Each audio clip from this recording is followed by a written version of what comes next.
For December the 16th, 2022, we talk about The Devil in Me, Marvel's Midnight Suns, Gungrave G.O.R.E, and much more. Welcome to Level 439.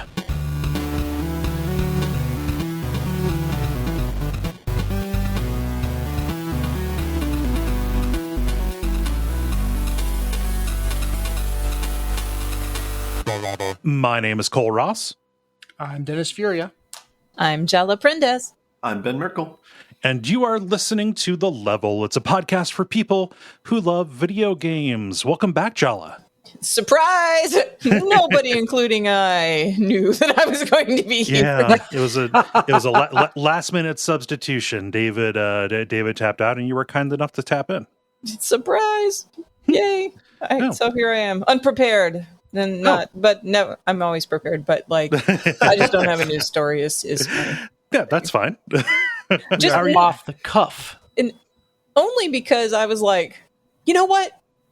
Nobody else has a news story when they come last minute or they're unprepared for whatever reason. Mm-hmm. I can have no news story this time for the first time ever. Yeah. So damn it, let some balls drop. It is. Gotta drop my balls. Why'd you have to go there? That's kind of, well, you're the one who said it. Oh man.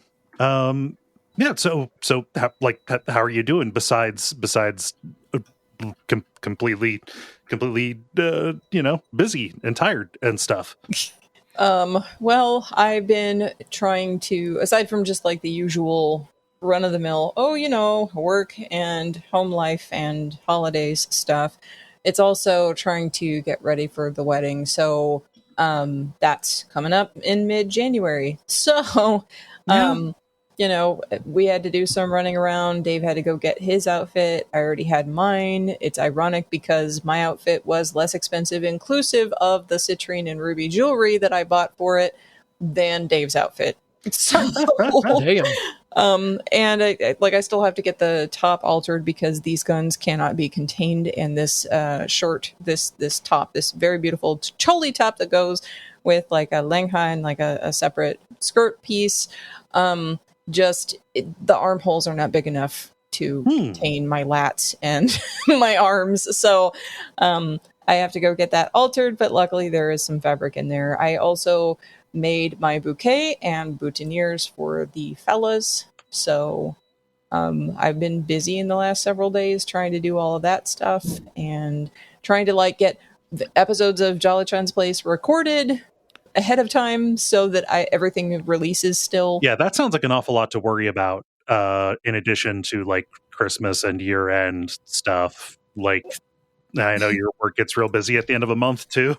Well, there's that, and also like with the integration of our systems and stuff at work, it's just like it's going to be hectic and horrible at work, and I'm going to be working over for like probably the next year. Yeah. So, hooray. Huh. Well, but so it goes. No. Everybody else doing? I've just been getting ready for Duckstream. There's a lot. They're just to like prep and tech stuff. I've got all those mods and stuff that I'm trying to get going. In addition to the Resident Evil ones, I've got a few other randomizer mods that I think are going to be some crowd pleasers. Let's say, yay! Yeah. But and also, trying to put in stuff that we might be able to do during our multiplayer kind of deal here, getting that figured out. In addition to OBS layouts and scenes and getting my studio room ready and getting the cat cam ready and all of that. It's a production, Yeah, you got two cats though. Yeah, it's like herding cats. Streaming has really developed over time from when you guys started. It really has, yeah. And it's kind of an arms race between me and Nick because Nick is wild at it over in the Portland kind of place. Well, he's technically minded, and I kind of am not.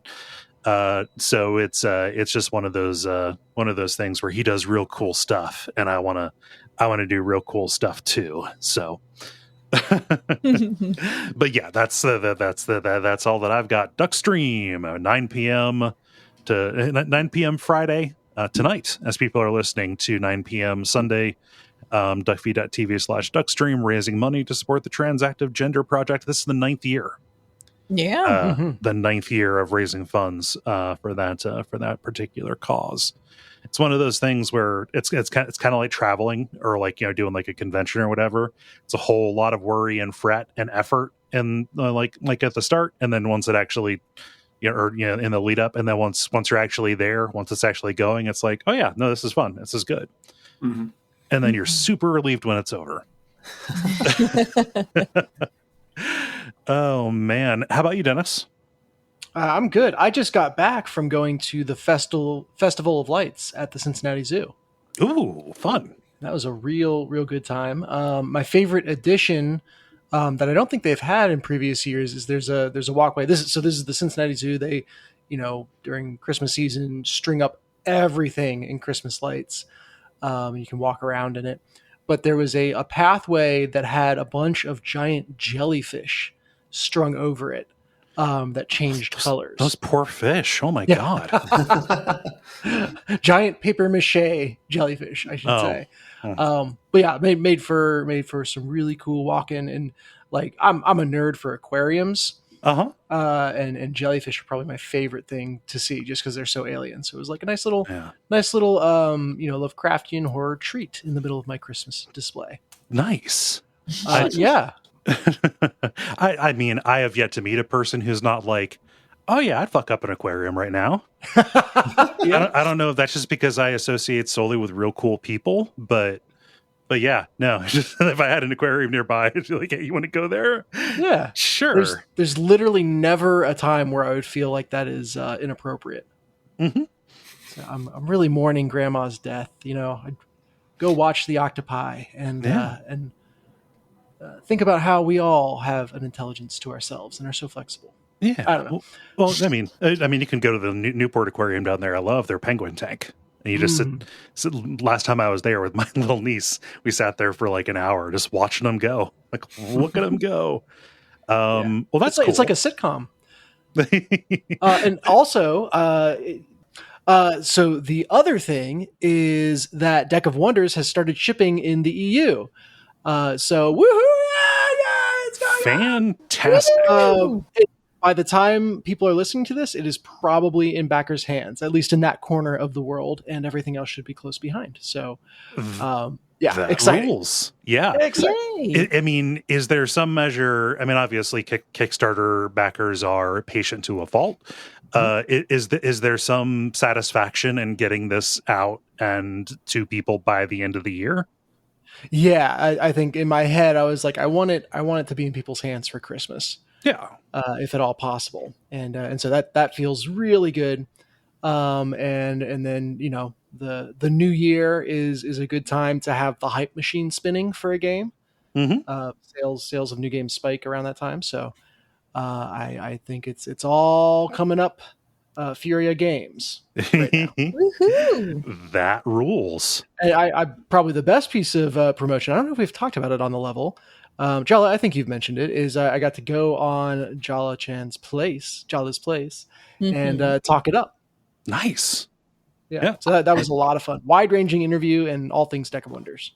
So what I can't get over, and I think it's hilarious, is that every single time, like, the show is called Jalachan's Place. It's at jalachan.place. But every single time all of you guys say it, you're like, Jala's Place. Like, you just shout it out every time. Jala's Place. And it's like, it's not Jala.place, it's Jalachan.place. I need to then start referencing you in just normal conversation as Jalachan. It will not feel right unless I do that. I apologize if I have ever misspoken that. My excuse is the same. I know. I just think it's very funny because it's like, hopefully people aren't going to like Jala.place because it's not there. It's Jalachan.place. But yeah, I mentioned that when I was on and you were off having your fun vacation time because I popped up on that episode. Mm-hmm. And yeah, I brought it up at that point. Also, another network host, Will Hughes, is going to be on the next episode. Oh, nice. Yeah, talking about Agatha Christie, Poirot, and Murder on the Orient Express. Yeah. That drops on the 23rd of December. But anyway, yeah, I was about to pop up and say, Dennis, this means that maybe when things kind of calm down slightly for me, I can I can play the card game because I will have a copy theoretically. So It'll be perfectly timed. That'll be in your hands when you have time to play it. yes. Nice. Yeah. Have you recorded the Will one yet? Yes, it's already recorded.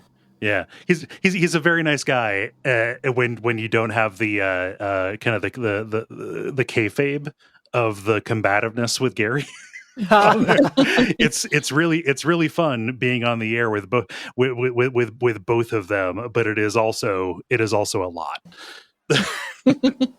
So nice. Ben, how about you? What's going on?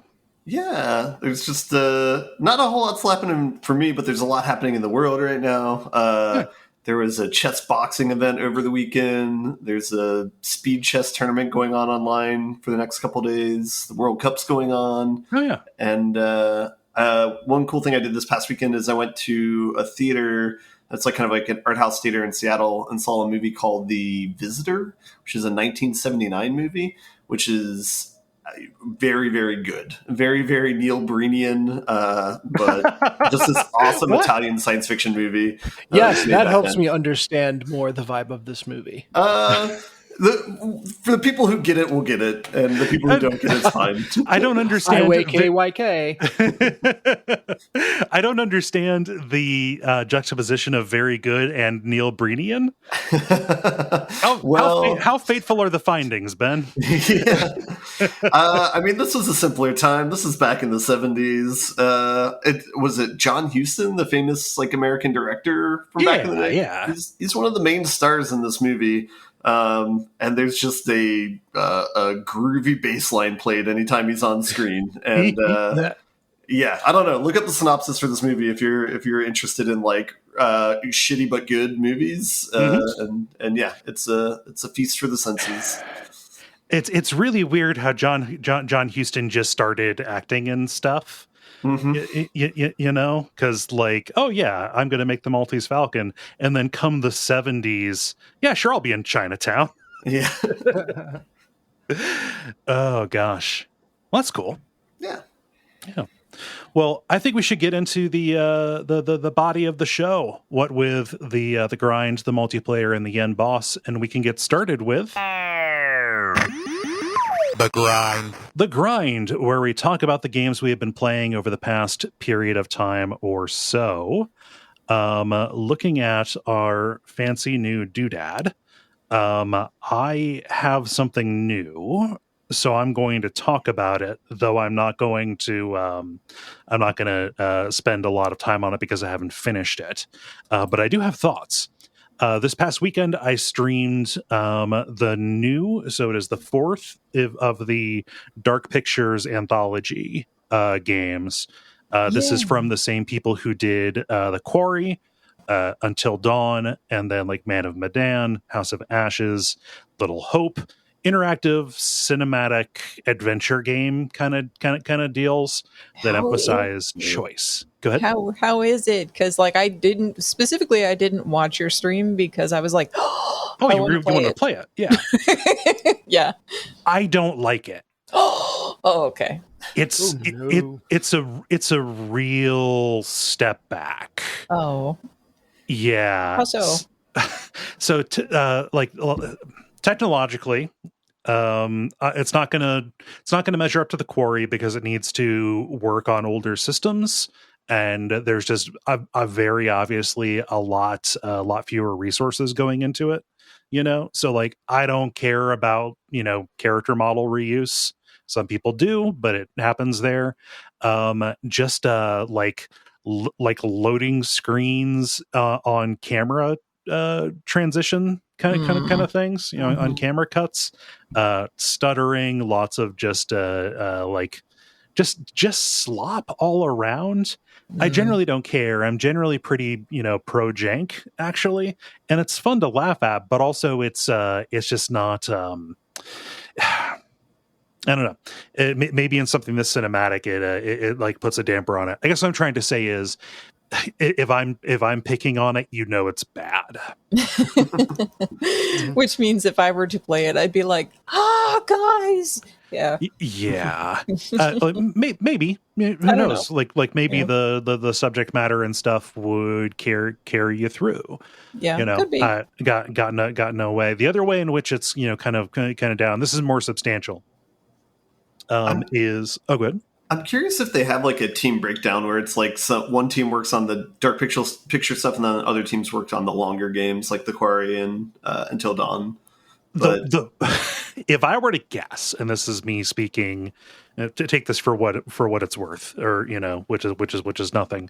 But what I would say is like the big team, the A team and stuff. It was all hands on deck to like create the tools to make the Dark Pictures anthology, saying like, all right, like we're gonna get the technology down, and we're going to get this first one, maybe this first couple through planning.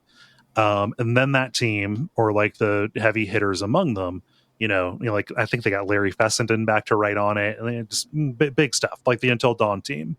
Those folks went and started working on the Quarry, whereas the second stringers started working on the later Dark Picture stuff, which was fine for House of Ashes, because like that had a cool premise, and like it was a reach for them, so like that kind of carried it through.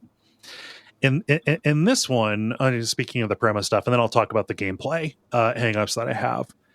It's the only one of these so far that has concerned itself with like a basis in a real life kind of event. So it opens like back in the 1920s, I think, in Chicago, around the time of the World's Fair. I mean, maybe it was like 1903. Regardless, Chicago World Fair, early 20th century, with this couple. You're playing as this couple who goes into a hotel, the World's Fair Motel, which is dun dun dun, owned and operated by the infamous serial killer H.H. Holmes. Big guy, bowler hat, weird mustache. Lots of myths about him. I think people say he killed hundreds, but he only confessed to 27. Considered to be like the first serial killer or whatever. And when you do the time skip and go forward, you are playing as like your crew of characters. You're playing as this kind of members of this down and out production team that does like a series of like news documentary package kind of things, like a Dateline almost, about serial killers and stuff, who you have been invited to, like this person who decided to recreate the murder hotel of H.H. Holmes. So they're there to get footage, interview the proprietor, stuff like that. It's their last big shot. And of course, people start dying because, oh no, the fake murder hotel can also function as a real murder hotel.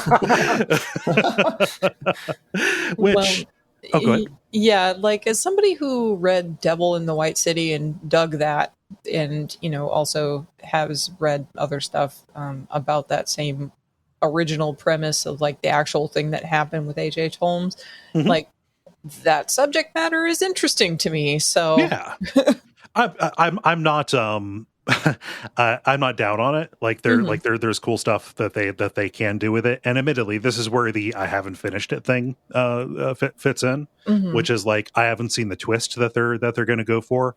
The way that it articulates is this is the first Saw game since the Saw 2 Puzzle of Flesh. No, Puzzle of Flesh was Phantasmagoria. It works out like a jigsaw kind of thing, where the death traps are like designed for a particular person, and then other people are left helpless and trying to help them kind of deal. Which, compared to stuff that they had done before, especially House of Ashes, which was like, I don't want to spoil too much of anything, but like it was explicitly supernatural, like that was a bigger swing that I was like way more on board with than something that is kind of more mundane. But that's a genre preference, right? Mm-hmm. Mhm. Yeah. Mechanically, these games don't have to be any great shakes. You're moving your characters around, you're looking for stuff in the environment, you react to it, but the majority of the action takes place in the dialogue, where you are making choices under a time limit and kind of choosing the way people interact with each other. In this one, kind of the notion of team cohesion is a bigger thing, which is really hard because like the director is this real prima donna, like British asshole kind of guy. Mhm. So it's kind of impossible. Like this is the first this is the first of these characters where like my dislike of him has gotten in the way, and I've been somebody who is not like really bothered by like say Until Dawn or the Quarry. Mhm. Some of the assholes that are that are in some of those games. The bigger deal is that they have attempted to add a little bit more, for lack of a better word, action into it. And by action, I mean kind of platforming, but they've just kind of made a bunch of mantling that you end up doing. So imagine like an Uncharted game, but without Naughty Dog's like fine-tuned kind of thing, where like where that can feel good, and you're trying to figure out where your next handhold would be in an Uncharted game. In this one, it's like, okay, well, the first hour and a half is going to be getting to this hotel, and a lot of it's going to be walking up to the edge of a cliff and pressing a button to like hoist yourself up. If this was a parody of that kind of game where like climbing is what you do and you're just kind of pressing a direction and it looks pretty when you do it, that would be very funny to me. As it stands, it feels wicked padded. Mhm. Yeah. So as far as I can tell, things are speeding up a little bit once I am deeper into the hotel kind of deal. But that leaves kind of a nasty taste in my mouth. Something that is a little bit... Oh, I'm sorry. I was going to say, it's also weird that they released it the same year that the Core came out, because it seems like they're kind of competing with themselves. Like, I'm surprised they didn't hold it for next year. Yeah, I think that they were so committed. They were so committed to or like a yearly schedule kind of thing on the Dark Pictures anthology, and this obviously had like trouble. Like these have always come out before Halloween, and this one came out like mid November, so I believe it got a delay.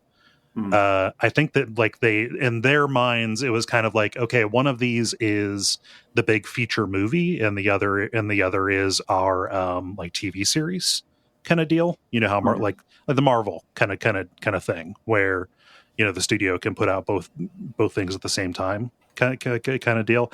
You're right; it's a weird fit for video games. Yeah.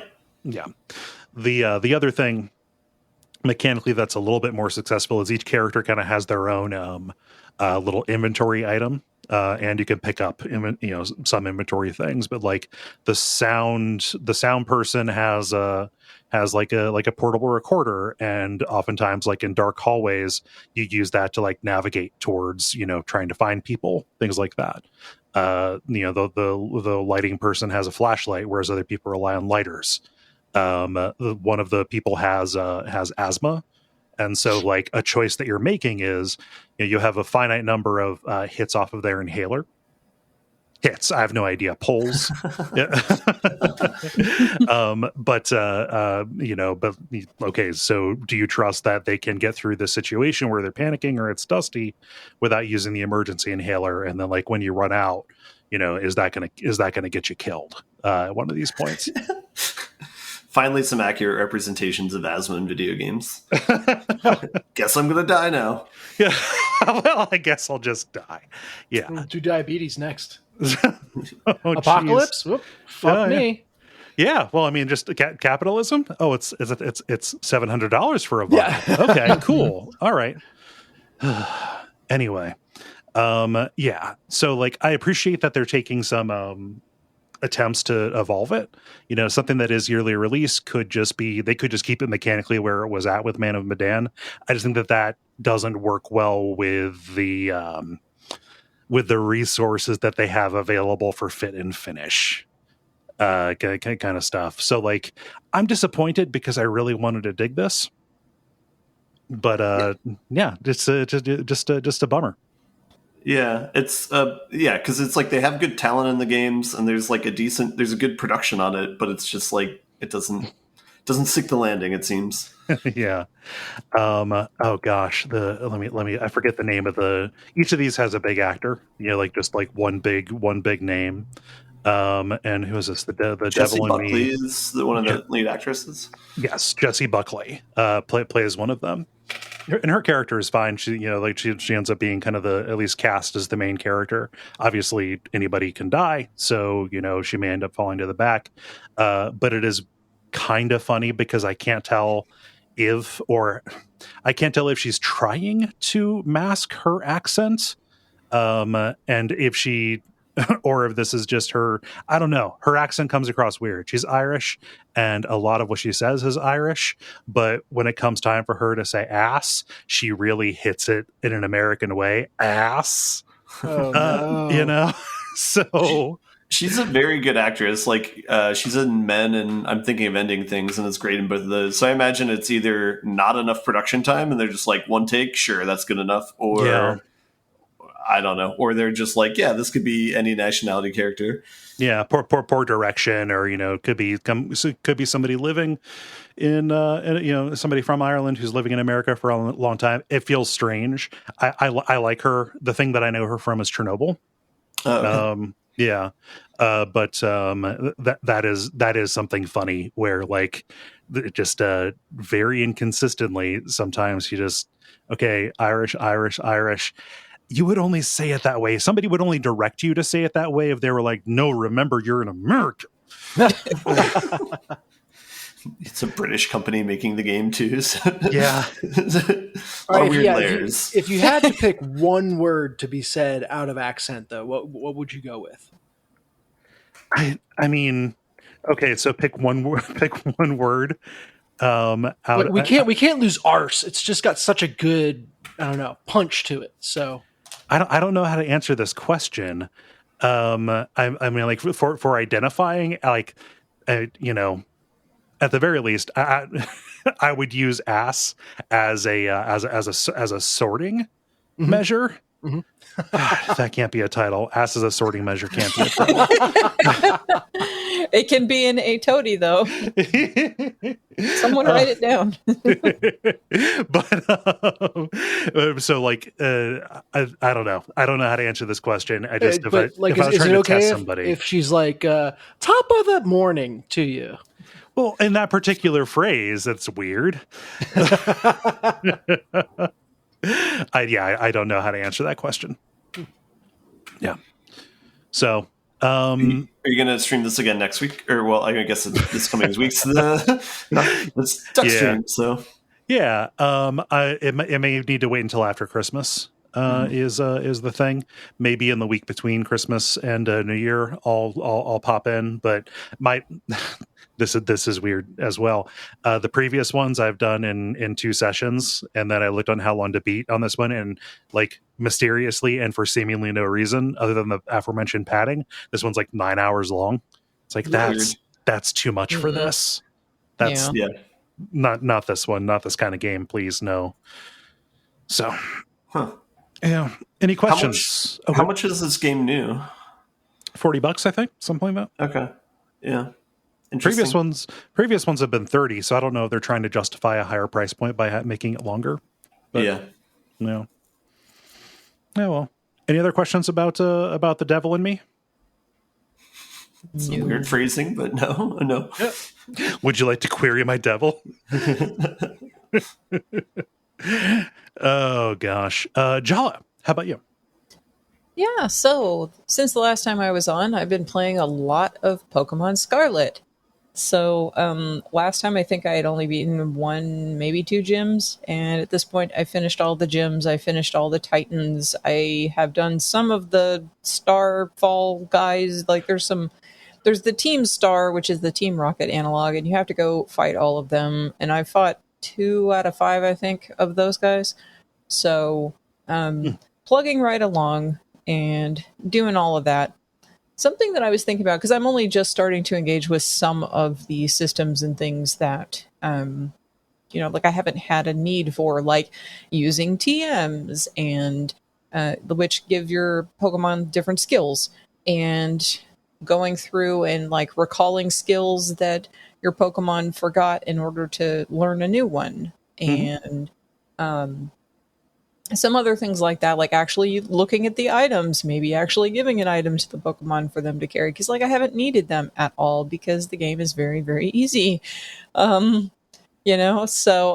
a few notes about this one versus Sword and Shield. I will say that as you defeat the different Titans, you basically power up your Pokemon motorcycle and it gets different traversal capacity. So like after you beat one of them, it can go faster. After another one, it can jump, and it can jump higher, and then it can glide for a little while, and then in another one, you can climb directly up vertical surfaces, so you can absolutely Skyrim the heck out of it. Yeah. So that's fun. That makes traversal a lot more fun in this one versus Sword and Shield. And I like traversal, so that's a point in its favor.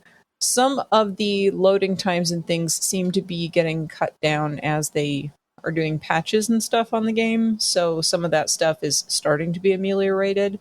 So that's a good thing as well. And as you fill out your Pokedex, like you actually get different items and incentives for catching a larger number of Pokemon, which is also good. And there's like a sliding scale, and like every time you go into your Pokedex, you can kind of like check your rewards. And when I first did it, because I didn't know that was a thing until Dave told me, I went in there and I got all of these goodies, like all of these different special types of Pokeballs and different items. So that was cool. I only just recently, shout out to Fred, my Sherpa, for various random things, learned from Fred about how in the world to make the sandwiches in the picnics, because I had mentioned the picnics that I did one picnic, and now I'm starting to do more picnics because basically I'm running through a bunch of areas with higher level Pokemon than my party by like 15 levels and stuff, and so like I'm actually needing to go and like rest up and recover my Pokemon before continuing on. And so like I had gone up to the table and pushed the button to try, to see if I could interact with the picnic basket on the table previously. But every single time, like no matter what side of the table I was on, it was the wrong side, because you have to be directly in front of the picnic basket specifically. And there isn't like a prompt, like, in Pokemon games especially, there's like a little thing where it says press X to interact or whatever, like it tells you what it does. Well, it doesn't have that. You have to go up to it and then just know that you need to push the button to make a sandwich and do whatever you need to do. And it's weird because like in Sword and Shield, it was just like on the main menu when you went into the camping is what it was there. You were doing camping and then you could just make a curry. There was a button for it. You didn't have to go up to anything and go, oh, I need to interact with the fire to make the curry or whatever, So it's kind of weird and awkward, but whatever. That is bizarre for a game in a series that tutorializes so Everything. much. Yes. Yeah. So yeah, and the tutorial thing pops up, but only after you've interacted with the picnic basket to start making your sandwich. So my first sandwich, because I have not sought out any ingredients and purchased them. I just had whatever stuff I randomly picked up from various people on the road that I talked to. Like the first sandwich I made was a pickle sandwich, and I don't like pickles in actual life.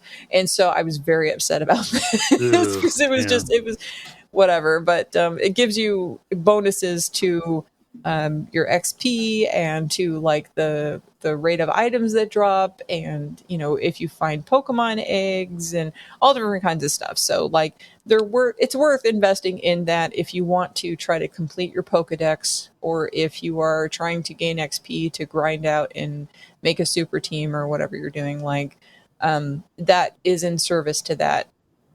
But overall, I was sitting here and I was thinking about it, and I'm like, it's sad because there's all these systems and they're all optional because you don't really need it to do most of the battles that you come across in this game. And unless you're like me and specifically going into areas that you're not supposed to be in yet, and, just intentionally going in all the places that, trying to see if the devs will let you actually go there, and promptly running off and, getting myself into trouble. Like, unless you're like that, you don't need to worry about the tactical elements. But there are tactics in the base stuff that keeps on getting brought forward. But because this game is supposed to be like all ages and accessible for everybody, it's there. The legacy stuff is there if you want to dig into it, but there's no need. There's no like, oh, I have to think about this and puzzle my way through and figure out how to do this. You just need to know, is a fire type good against, whatever Pokemon you're up against, like an electric or whatever. So like, it's unfortunate because I kind of wish that there was like a harder version of the game. Like, I wish there was a difficulty setting where you could change it and be like, actually, I want all the Pokemon in the world to have like plus 20 levels or something, Yeah. something where it would make it more challenging. Because even in the raid battles, yeah, those are a little bit harder, but you still have like a full team of people fighting those raid battles with you, and it's less. It feels less tactical because it's not like a long con; it's one fight. Yeah. So it's kind of unfortunate because, like, as much as I like zoning out and playing this game when I get home and just, like derping around in Pokemon Land and what the hell is that thing and going and catching it, that's cool. But at the same time, I'm like, I wish that there was an option for you to dig more deeply into all of the tactical stuff that they have, vestiges of from prior iterations of the game. And I haven't played like, 'cause until I played Sword and Shield, I had played like Pokemon Red and Blue and Yellow. And then, I skipped broadly. I touched down on like weirdo titles like Pokemon Puzzle League and Pokemon Stadium. And then I skipped and I didn't play any mainline Pokemon games between the very original ones and Sword and Shield. So I have no idea whether or not any of those titles in between were more tactical and had some of those, like had those elements because they needed them. I wish it just had more to the gameplay that made it more accessible to people who want to play it on hard mode, It's weird because I get so wrapped up in the like, oh, it does, or just by virtue of being in the community, just like, okay, does Dark Souls need a difficulty selector? And it's like, oh, well, that's a complicated question, etc. But like Pokemon, it sounds like absolutely does, especially because of how wide the audience is. Yeah. If like to have the entire thing be tuned for kids when they know, because they're probably some of the loudest people, that folks who grew up with the games are also playing it, who maybe are ready for something a little bit more difficult, kind of seems like, oh, let people make their own Sunday, right? Mm-hmm. Just to set the floor wherever you want, but let me set the ceiling. Just like, I would say to a very difficult game, you set the ceiling wherever you want, but let me set the floor, right? Yeah. Yeah. And I wish that was an option, because once I'm done wandering around in the story and, all of that mess, I'm going to set it down. But if it had that tactical element, I probably would be returning to the game and playing it a lot more, for a while. And like, granted, I got a lot of mileage out of Sword and Shield, but that was because specifically I was doing the Dynamax rating, not because I was engaging with the entire game, like the whole world in the game and everything. Like, so Scarlet, Violet have the better traversal, so I like that element. It has more fun traversal. The fact that you can literally just go vertically up the cliff face to the very top of the tallest mountain on the entire continent is pretty baller, That's a great reinterpretation of the HMs, right? Mm-hmm. The special moves like a fly or swim or anything like that. Like that's great, but yeah. And that's cool. And it's very cool that, you can go and discover different areas that are maybe not on the beaten path, and I've been having fun wandering around some of those and, just discovering, oh, there's a little cave on the side of this cliff and, it doesn't go anywhere, but there's some stuff in there and there's some Pokemon in there. Cool. And going around and exploring. I love exploring, but again, like I kind of wish that I had more of a need to be tactical to actually use all of these different things that they're giving me, you know? Mm-hmm. So What's the point of having a million systems like a Pokemon game has if engaging with more than two of them means everything goes by so quickly you don't have to pay attention? yeah. Well, I was going to ask, is there a go-to recommendation for like a pet battler game that does require that? The game I'm going to talk about this week actually does a lot of similar things that Jala is talking about, but actually I think does a good job of like having them integrated well in the game. But Oh, snap.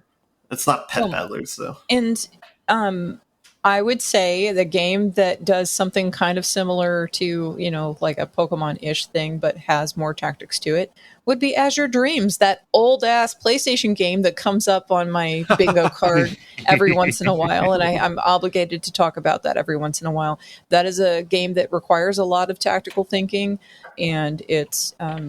you know, it involves little critters, your familiars that you have, and, you know, evolve as you go up the different levels of this roguelike tower. But yeah, there's also the Humble published it. It's a PC game, came to call Temtem is what it is. That came out. Right. Yeah. Is that still around? I thought I read something that maybe that got dumped. I don't think so. I think that they put out a console version of it here relatively recently. I don't know how difficult it is, but just as basically it is another pet battler, and it doesn't sound like anything could be simpler than what Jala is talking about. well, and I think it's also like I like Azure Dreams and I like Digimon Card Battle. Again, that's another old ass PlayStation 1 game. And it's mimicking the, you know, obviously the Digimon card game, you know, and it's playing off of that, but it has animated scenes where you are, you know, seeing the Digimon fight each other, and you are going from different locations fighting different people. I don't know if what they call them. I don't think it's gyms, but whatever. But you're fighting different trainers in different places that all have different teams, and you have to come up with your whole group, you know, and all of the cards that you're going to have in your deck. Like if they did a Pokemon game that was based on like the Pokemon card game and had more tactics to it, I would probably play the hell out of that. Yeah. So I think that's what I want. I want something that's more tactical, and it's just like a mainline Pokemon is just not ever going to do that. So no. Oh, unless you get into competitive play, in which thing, you know, it's difficult and rigorous, but it comes down to grinding for EV values. That's an ATM machine thing. Grinding for EV, and then not EVs, the Pokemon. Yeah, that's the first thing in my mind. I was like, well, grinding for those things. Or just, you know, doing the straight up bear like meta stuff, and never shall the two levels of difficulty meet. So.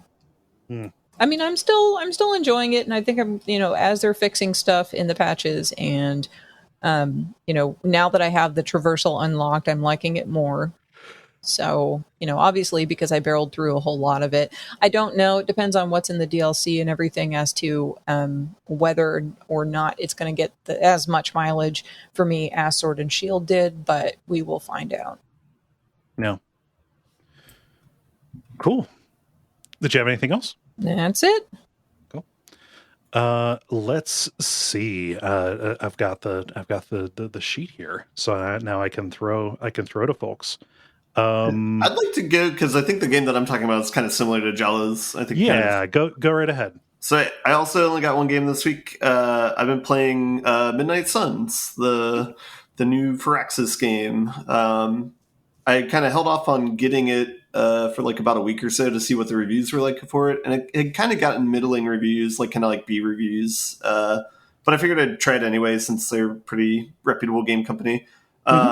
It's pretty good. I've played a whole bunch of it in the past week. I've enjoyed it a bunch. It is kind of, in a surprising way, it's given me what I expect out of Hogwarts Legacy, but it's a Marvel game and not a Harry Potter game.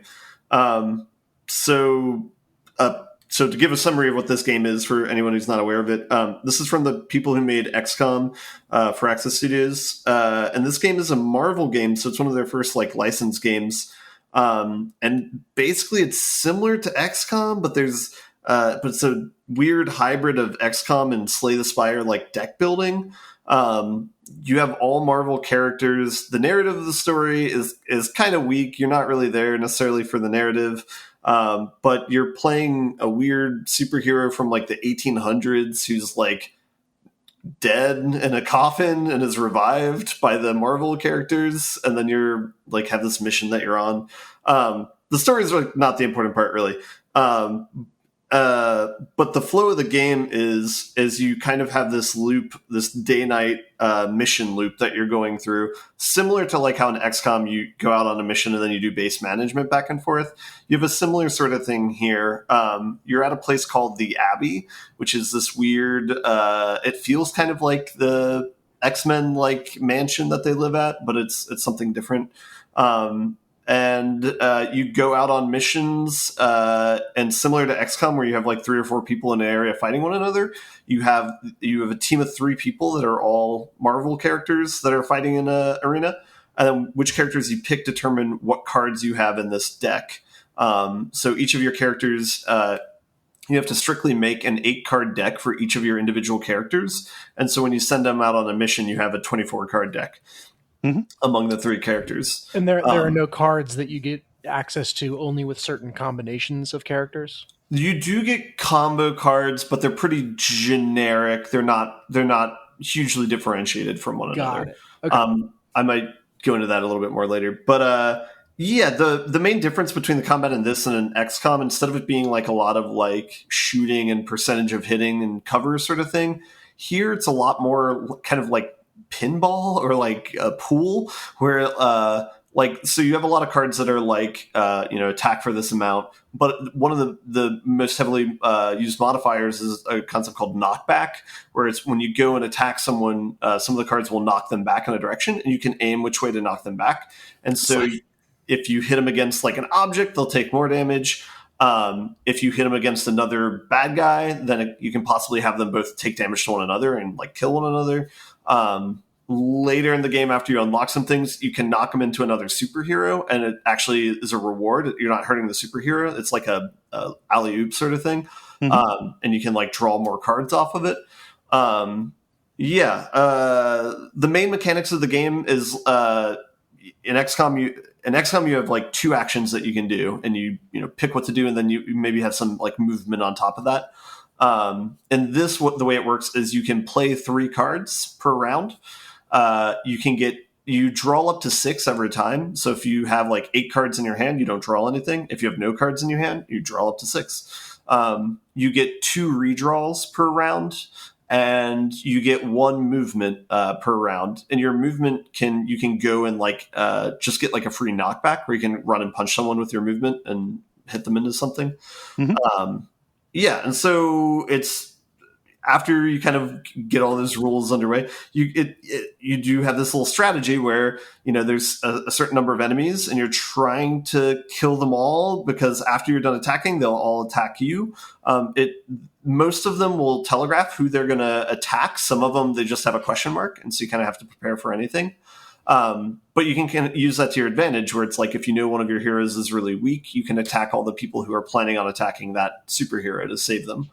But then there's kind of exceptions for every one of these rules, where it's like there's a concept called taunt, where you can change who a person's going to attack if you want to draw them away. There's a keyword called quick, where if you kill someone with the card, then it doesn't count as a card play for your 3 card plays during turn. So everything kind of has like an exception to it, and they do a good job of kind of making things more complex, and there's a lot of interesting integrations to it. For example, like some cards will get modifiers where if you re-roll it, like you choose to discard that to draw something else, then a bonus effect happens when you do that. So it's like if you re-roll it, you gain like 100 health or something like that. So it starts kind of like, it gives you like a lot of different options to kind of choose between to try and find like an optimal path. It's like the effects that you're talking about, not so much the card stuff, but really is giving me big... it's giving me real big into the Breach vibes, actually. Yeah. Oh, that's especially interesting. with the emphasis on knockback. Yeah. Well, and the knockback is cool because it's the like superhero battles are going to be more kinetic than XCOM battles are, Yeah. which rely on firefight stuff.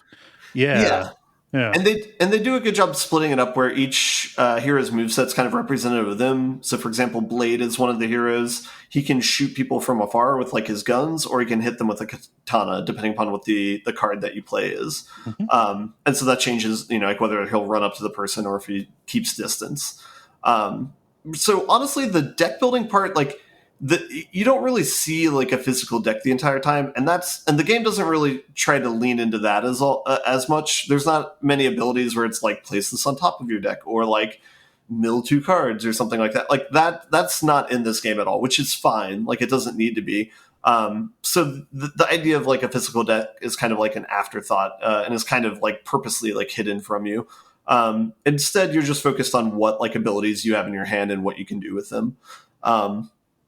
I don't want to talk too much more about the combat besides that, other than saying that it's really well executed, and like it seems like they did take their time to like fine tune it and make it so there's a lot of options. I think one other thing to it is at the start of every round, in addition, so right after you've been attacked by the bad guys, also usually a set of like 1 or 2 lackeys will come in from the bad guys' side too.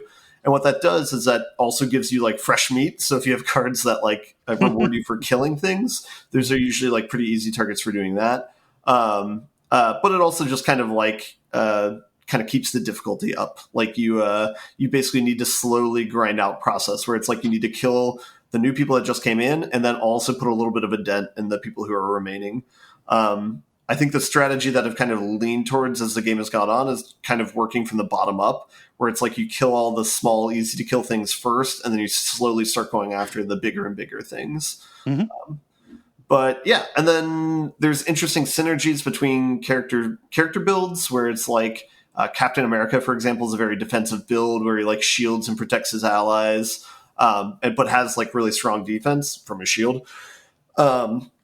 Whereas like other characters, like maybe some of the X-Men, there's more aggressive ones where they can attack multiple things for a given ability. So it's interesting to play around with combinations there. And they do a good job of forcing you to play with each character, because whenever you go on a mission, there's a random character that you have to take on the mission typically.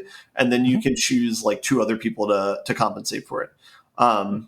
As you go on missions with people, their abilities level up, but there is like a base level that everyone stays at, so you don't have to worry about people falling behind.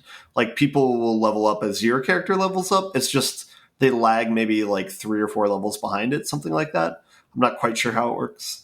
But outside of the combat, you have this weird like home base thing similar to the XCOM thing, that where you have this like base management system where you're at the Abbey, and the Abbey is broken up into 2 sections. You have a morning section and a night section.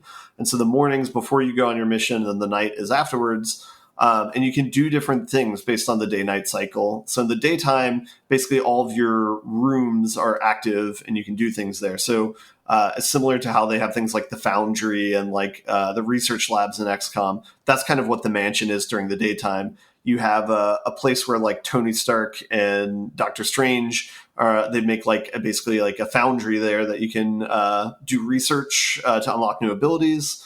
But then you also have like a sparring grounds that Blade is at, and then you can do that to choose a person to spar with every day if you have money to do so. And so sparring kind of feeds into this system that they have, where you have like this weird like relationship mechanic with everyone at the game. It's not like Mass Effect; you can't sleep with anyone in the game, but it's like your friendship. This is Marvel, after all. Yeah, but it's your friendship meter with all these people, and they do a lot. Go ahead. Hey Ben, what you're describing is Marvel Persona. Okay, I could believe it. I have not played the Persona games, so yeah, it could be ripping off that like wholesale, and I wouldn't know it. Yeah, they have a lot of weird like integrations with that too. So like if you spar with them, you gain points with them. If you take them on missions, you gain points with them, like relationship points. And then they have this weird system where it's like in the evening time, you choose who do you want to hang out with. And so you can choose activities to hang out with people. And so it's this weird like dating simulator type thing where it's like, all right, I want to hang out with Blade. What does he want to do? Does he want to go on a walk around the house? Does he want to play cards? Or does he want to watch a movie? I mean, This is just Persona. He's just All right. Yeah. right. Yeah, if he's walking, it depends on what time of day it is. Yeah. Well, it's always at night is when you hang out with people. And he's a day walker, so Yeah, there we go. he probably doesn't like that. Thank you. Yeah. And then so as you like level up your friendships with people, they have like abilities that you get on the battlefield where it's like it could be just random things, random buffs. And then kind of what Dennis was talking about is depending upon who you're going with, you'll get these like duo cards in your deck where it'll be typically a high cost. It'll cost like 4 mana. But it'll do like a shit ton of damage. So basically like will one shot somebody on the battlefield. But both people who are on the card, like it might be like the main character in Iron Man, or it might be like Iron Man and Doctor Strange. But as long as both people are alive and not downed, then you can play the card. Nice. Yeah. And then on top of that, the other thing you can do at night is they have this entire grounds that you're on, where this little mansion's on, and you can go explore them, and they're basically like ruins. And so there's like different abilities, like these like magic abilities you get that allow you to explore them further, which is like it's a cool system. The only like nitpick with it is it's not really gated very well, where it's like you can do like a fourth of everything you can do in a single night, and then you have to wait for something to unlock again, and then you can do another fourth of like everything. So you're doing a whole bunch in a single night, so it feels very imbalanced like that. But that's like a minor nitpick. The only other minor nitpick is the game takes a while to get into. Like the first hour or two is very, very dialogue heavy. And again, the story's fine, but it's not the strongest of narratives. Like a lot of times you're skipping through dialogues, like and fast forwarding through them and just like reading them very, very quickly. What else to say about this game? Character customization is great in this game. I posted a picture in the notes of what my character looks like during the day. It's fantastic looking. Wait. Do you get to do like an in costume and out of costume version of your character? Yeah. Oh, sweet. You have your casual attire and you have your superhero costume, and you can be as serious or as flamboyant as you want with any of that. Those are the two poles of that spectrum, by the way. Yeah. Let's see, what else? There's also clubs that form with the groups. So it's like a weird nighttime activity. Again, this could be straight out of Persona, but it's like certain superheroes will like form like a book reading club or like a repair club where it's like you work on cars and stuff like that. And so you can spend evenings with different groups of characters doing that sort of thing. I'm just imagining Thor in a book reading club. Yeah. For the most part, the superhero characters, they did a good job of like interpreting each of them, where they're kind of unique interpretations to the game. They're not just like carbon copying what's in the movies or somewhere else. In particular, like the Logan is pretty well written, and that's like pretty true to the X-Men animated series from the 90s. So that was one that I at least was familiar enough that I could kind of gauge. I had another friend who's playing this say, they read the comic books as a kid and then kind of got away from it all, and playing this game actually had them go out to a store and buy comics because they're like, oh, right, there is Marvel beyond the movies, and this is what it's supposed to be like. Yeah. And maybe that's like my thing is like, I'm not into the whole, like, I don't know. I'm not big into like, it feels like it gets really weird when you go into like all the corners of the comic books where it's like, it's kind of like the extended universe in like Star Wars or something, where it's like there's not enough consistency there, where it's like it kind of starts spiraling out of control, where it's like, oh, okay, this is true and this is true and this is true. Like, oh, there's this alien race and this alien race and this alien race, that sort of thing. Yeah. So and this has some of that in there, so that is kind of like, I don't know, you can take it or leave it depending upon how invested you are into that sort of thing. But in general, if you hate the busterification of Marvel, it sounds like this might be an antidote. Yeah, I mean, I think in general, this is just like a really fun game. The one difference between this and XCOM is there's not a lot of time pressure in this game like there is in XCOM. Whereas like in XCOM, it's like you have like no room to breathe, right? And it's like very hard to make a mistake. Here, it kind of like lets you go at your own pace as far as advancing the story.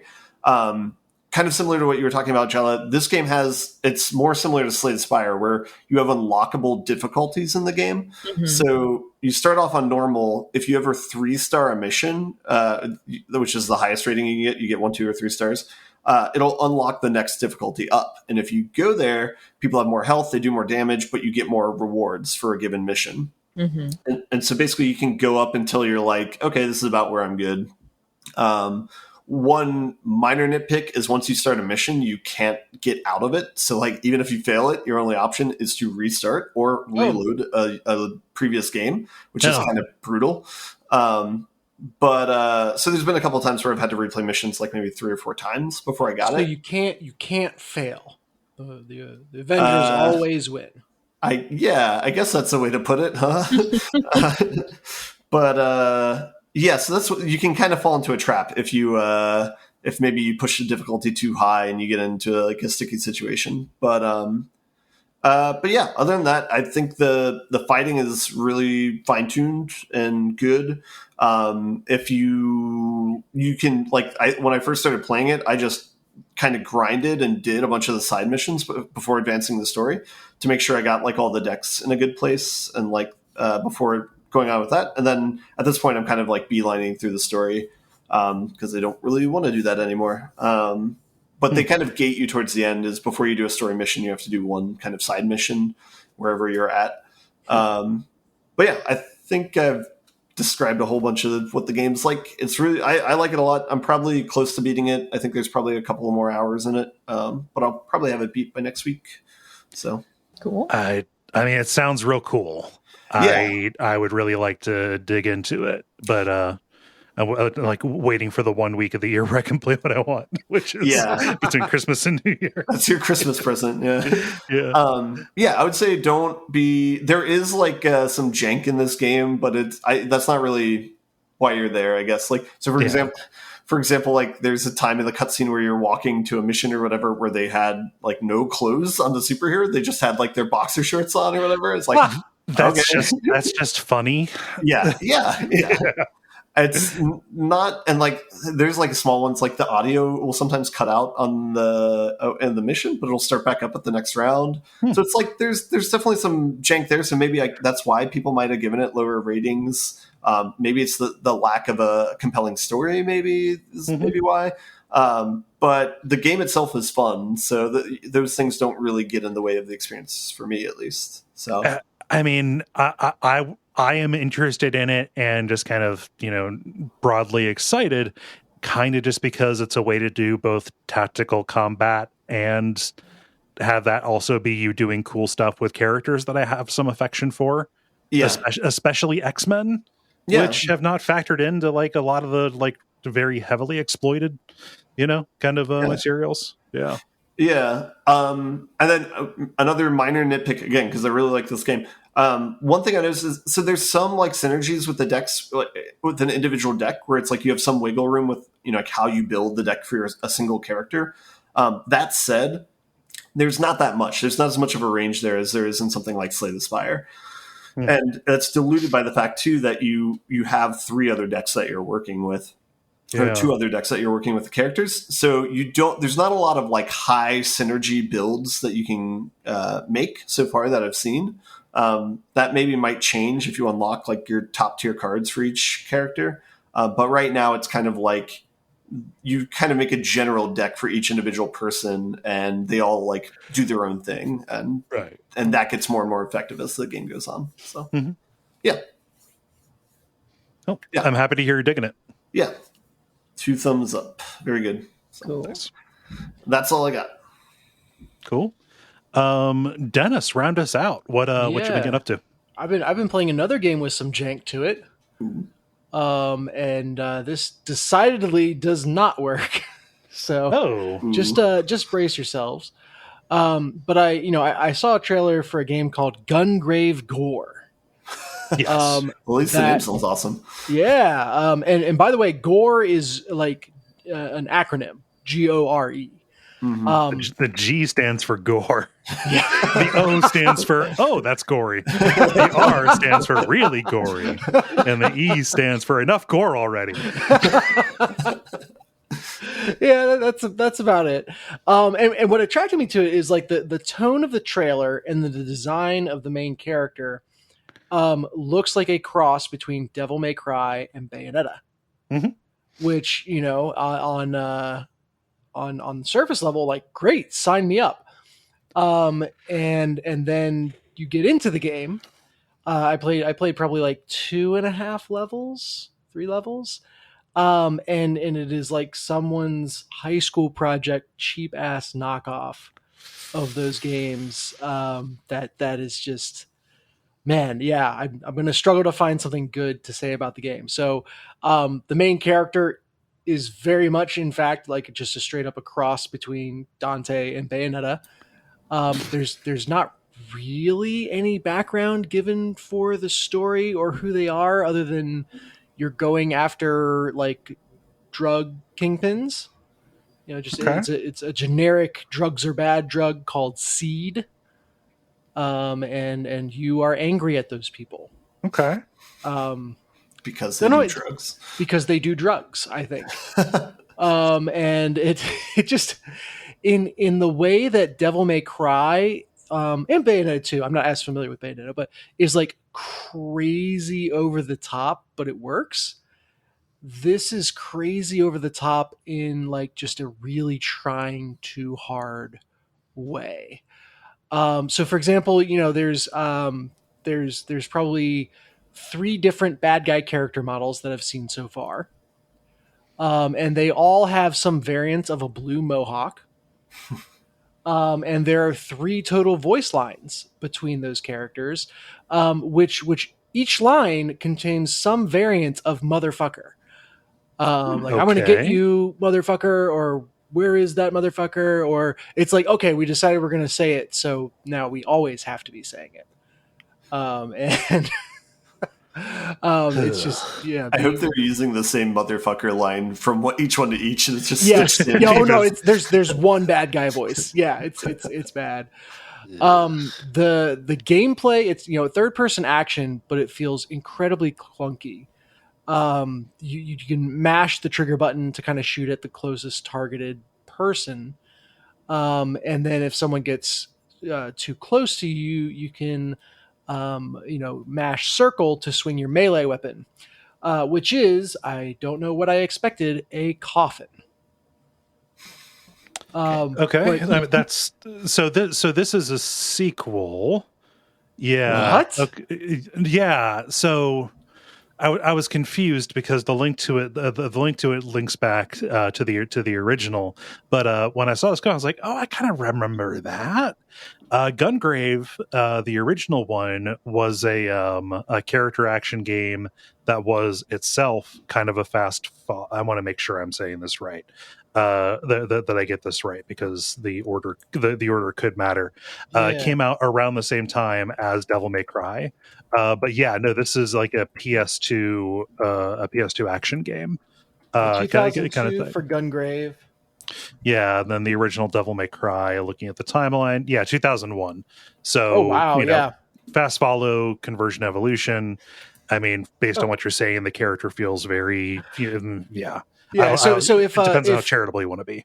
If Gungrave was a fast follow of the original Devil May Cry, Gungrave G.O.R.E is a very slow follow of everything that Devil May Cry turned into.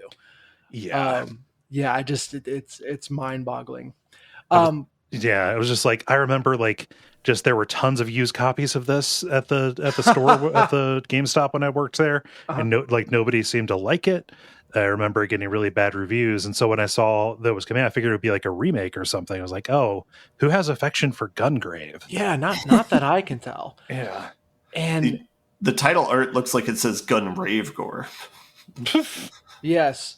Well, you've got that the soundtrack, which again, it's like, okay, Devil May Cry has the crazy heavy metal soundtrack and it works. This has something akin to that, and it just grates on me. And I don't like. It's It's like who's the character from Super Troopers that like just always takes everything too far? Everyone Farva or something like that. Yeah. Oh, the guy who beats up the person because he doesn't have a liter of cola or whatever. I think Yeah. Farva's right.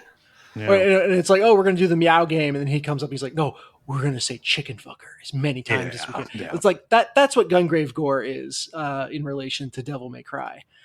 Unfortunately. So, you've got your melee attacks, you've got some super attacks that you can charge up. The one interesting idea is that where in Devil May Cry, your combo meter really just counts towards your arbitrary kind of score at the end of the mission, how well you did. In Gungrave, once you get to the combo meter to certain thresholds, like 50-point combo, etc., it unlocks new moves that you can do. Okay. The problem is the one move that I saw in my time playing was you could mash one button while standing still, and he would kind of just generically shoot in every direction. Okay. And then just so after they introduced it, there would just be periodically moments where they go, they're coming from all directions. And then you would literally stand still. You couldn't move and do it. You had to stand still and mash this button until you felt like you'd thinned everything out satisfactorily to move forward. So just completely mindless. Did you pay money for this, or was this on Game Pass? No, this was Game Pass. Oh, good. Thank God. I was gonna So say I played it so you don't have to. Hey, you got to throw that fish back. It's a bad fish. It's a very bad fish. And then just to jump even further on it, it had the audio issues similar to what Ben was describing, and I don't know if it's because I was playing it with cloud streaming. I've never had another game do this though, so I think it was the game where everything would get like muffled and robot-y at random points, and then the music would like cut out. It felt like whenever they went to switch tracks, there was something wrong, and it just took a little too long to figure out where it wanted to go next.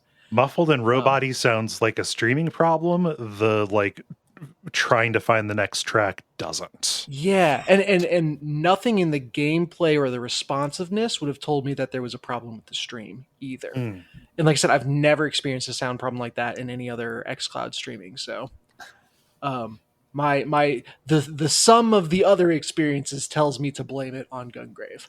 Probably. I mean, like poor optimization, maybe. Yeah, maybe. It can just be bugs as well in a game. True. Yeah. Somerville had that as well. Sometimes a game can just suck. Yeah. So yeah, if you like had Gungrave posters up on your wall as a teenager, maybe go check this out. But otherwise, you can quite easily pass. I got to tell you, I don't know what the odds are. Like we've got listeners. It's cool and nice. I mean, based on the probability, I don't know that the cohort of people who are listening to this are like clamoring for Gungrave. No, I don't think so. Oh my! So there are 5 Gungrave fans in the entire world. What's the chance? One for each initial. No, there's 4. One for each initial in G.O.R.E. It's Gary. Oddly enough. Ryan, Robert, and Edgar. God. So yeah, I just saw Ben posted the title art for the game with the logo, and you mentioned it looks like Gungrave, right? Yeah. It's hilarious because there's like this giant elaborate G that both gun and grave kind of come off of. The gun has its own G, and the grave uses the elaborate G. So just very confusing. Yeah. So or is the actual title of the game Gun Grave G.O.R.E. Yeah. Like in Devil May Cry, you get the triple S if you do really well. This gives you the triple G. Yeah. It's hardly legible as being a G, even though. Yeah. No. It's the logo's indicative of the game, though. It is a mess. It sounds like the game is a mess. So yes, I can't wait for the DDR crossover Gungrave G.O.R.E, though. Oh man, that sounds like it sucks. Yeah, I mean, it was so bad it was funny, really. So yeah, glad to share that with you. The other new thing I've been playing was announced at the Game Awards. Which is Vampire Survivors Mobile. So downloaded the app and booted up on my phone. And guys, this is Vampire Survivors. Who knew? Just expressed on a phone? expressed on a platform. phone. There are some mandatory options changes you're going to have to make though to get the most out of it. The first one is set it to landscape. Okay. The game, I guess, boots up in portrait. Ugh. And it does not shift to a landscape when you turn your phone. So it's like it's locked whatever you have it in. But even more weird is you have to pick, do you want it in landscape left or landscape right? Oh, for the active area for what's going to be your thumbstick? But like, so let's say you sit down with your phone sideways and turn it 180 degrees. 99.9% of apps, it'll just rotate to whatever is up, right? Okay. This will stay locked to whatever landscape you choose, left or right. Look, they're making it for Dracula, who might be upside down at the time, and they don't want it to auto adjust, right? Oh my god, that is, you know what? You cracked it. You did it. It's the most elegant design I've ever heard of. It's amazing. But anyway, so lock it to whatever landscape you prefer. And then the other thing you're going to want to do is make sure that the visible thumbstick shows up. Because by default, you just tap and then drag like you're moving a thumbstick, but it doesn't show you a visualization of it on the screen anywhere. And what that made me realize is Vampire Survivors is actually way more reliant on precise controls than I realized. Yeah. And so being able to not just kind of keep in mind where you put down your thumb, but actually see a little thumbstick icon where you put down your thumb and know exactly where you are in relation to that is really important to keeping the game playing smoothly. So do those two things and your experience will be indistinguishable from what you do on PC. The one, I guess, free to play or mobile concession that I've seen is when you die and then when you get to like the run review screen. When you die, I saw an option to watch a video ad to get a free revive, and then on the review screen, you have the option to watch a video ad to get an extra like 500 gold or something like that, which is a non-trivial amount. Is it a free download on the mobile? Is this why? It's free? Yeah, it's free on mobile. So I guess this is their way to try to recoup the costs of that. So yeah, I can't blame them. It's free. And like I said, once you set it up right, it feels just like playing on anything else. Is there a paid app option where you can just pay like $3 and not have any ads? I don't know. I didn't even look for it. I didn't see one. And I know the big thing that they touted when they debuted it at the Game Awards was that it was free. Okay. So. You have to remember that charging people for a product is not how you make money. giving you money, no, you don't want that to happen. not for the thing that they made that you made that they are consuming. Yeah, if they're giving you money, they can't be your product to sell to someone else. Yeah. But yeah, whatever. It's good. It is a nice cool down game when I am, not ready to fall asleep yet, but I'm too sleepy to continue doing something as intensive as like Magic the Gathering Arena. So that it's filling that niche nicely. That's exactly the niche that it filled for me before I decided I had to stop playing. Yep. Yeah, it's very interesting to hear you say that. Because comports with my experience of the game precisely. Well, and it's dangerous too because levels are time based. So you get going, and it's like, well, I guess I'm in for a half hour until this level's over. Yeah, or you die, or you die, just like in life. How's the performance? I haven't noticed a hitch, and I've gotten to some pretty hairy screens. I think particularly when I won the second level, it was one of those times where just like every square inch of the screen was filled with pixels. And I was at the center just wondering how everything was getting, warded off before it got to me, because everything that was not me was monster. Yeah. So and no problems whatsoever. I still see a function for this, like on the Switch. Like, I think this is a good like airplane game or something where it can just kind of melt time away. Sure, yeah. Absolutely. Yeah. Didn't even try it on portrait, but I did have some other friends kind of slander that and say just it feels wrong. So maybe it's fine, maybe not. I mean, realistically, you're not moving left and right more than you're moving up and down. You know what? Here's why it feels wrong. All of the sprites are human proportion. Aha. Yeah, so they're taller than they are wide, which means that you're seeing, fewer enemies, let's say, is what it would feel like. Yeah. Yeah, that actually makes a lot of sense. Yeah. So yeah, that's Vampire Survivors Mobile. Survivor. I keep on wanting to say Vampire Survivals, but it's Survivors, and it's on mobile. And Jala, you were saying you got that confused with Vampire Savior Darkstalkers? Yeah. So like even every single time I hear it, I'm still just like, I know now that it is a different thing, but at the same time, I'm just like, yeah, I automatically still think of Vampire Savior. So Yeah. Cool. Yeah, I mean, we've talked about Vampire Survivor a lot, so I don't know that I have other questions other than just how it performs for you. Sure. My final one is just a quick update from the land of Modern Combat 2, specifically from the DMZ mode. And I managed to have fun with proxy chat again. Okay. I mean, the last time people were shouting slurs at you, so... Yeah, it's weird. I feel like the longer the game has been out, and this is all relative. It's been out for 2 weeks. But I feel like there's a curve that the heinous screaming is kind of falling off, while the interesting, fun stuff is staying there.